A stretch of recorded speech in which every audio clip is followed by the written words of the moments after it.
Donc on est une association de Moselle, une petite association vis-à-vis des autres. Donc on est en gros 180 membres adultes, 80 jeunes et on est une quarantaine en carte découverte. Donc on est ensemble avec une centaine de cartes journalières. On est 250 membres actifs. Donc on a un retour sur les cartes de 16 000 €. Et au niveau des subventions, on reçoit 3 000 € de la commune et 850 € de la fédération départementale. Sur ces 20 000 €, en arrondissant, on a 10 000 € qui sont réellement pour l'association, puisque 10 000 repartent à la fédération départementale.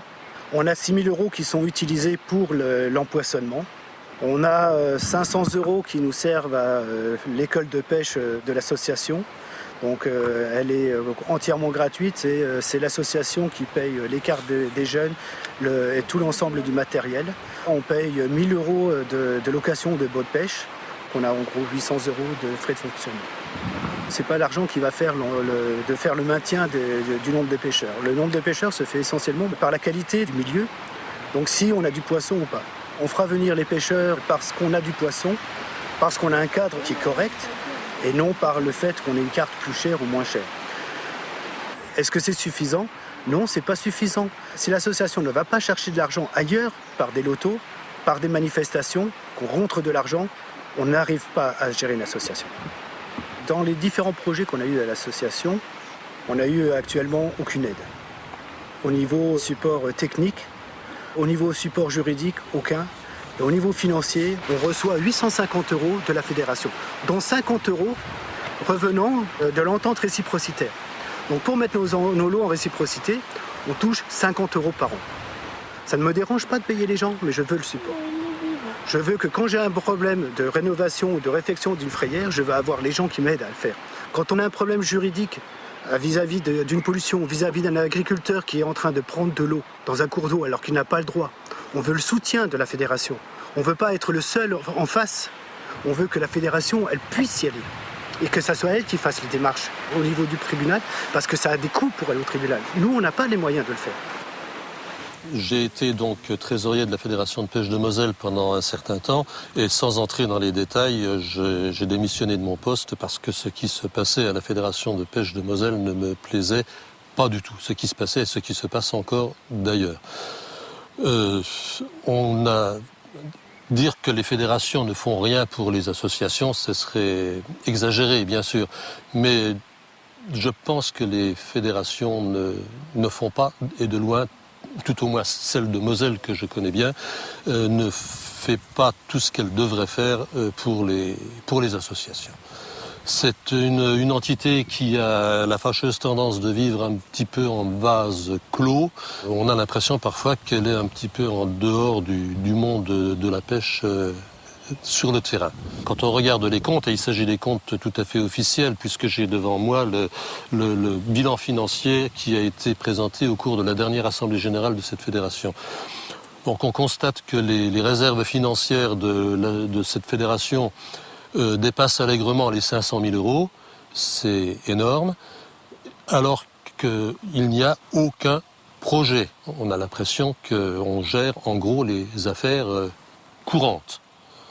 Donc je trouve que ça n'est pas normal. Il y a une partie plus importante de cet argent qui devrait revenir aux associations.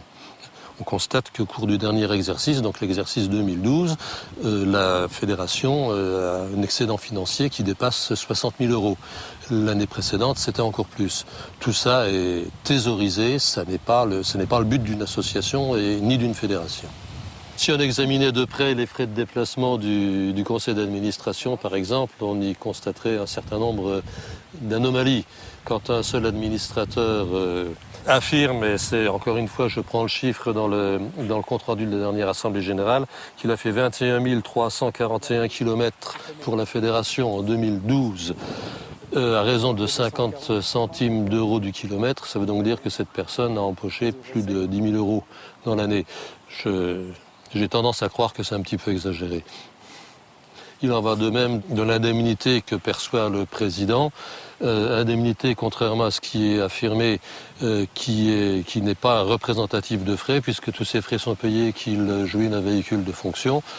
Les fédérations de pêche sont déclarées d'utilité publique et par la même occasion, les fonctions d'administrateur sont gratuites. C'est d'ailleurs bien précisé dans l'article 20 des statuts de ces fédérations. Et l'article 20 des statuts en Moselle, on le foule allègrement aux pieds. Les pêcheurs n'ont absolument pas conscience de ces problèmes. Je pense que pour la majorité des pêcheurs, ce qu'ils connaissent, c'est leur association. On aimerait bien d'ailleurs qu'ils viennent plus nombreux aux assemblées générales de leur association et qu'ils s'impliquent davantage dans la vie de leur association. Alors là, les fédérations, tant départementales que nationales, bon, ils savent que ça existe, mais enfin, je pense que c'est quelque chose qui leur passe très largement au-dessus de la tête. Développer des ventes de cartes par Internet, développer les ententes réciprocitaires entre les associations, mais ne pas aider les associations, les petites associations, réellement dans leurs frais de fonctionnement, qui sont essentiellement leurs baux de pêche, ça conduit forcément à la disparition des petites associations. Et c'est quelque chose qui est pas correct. Je pense qu'on est en train de favoriser...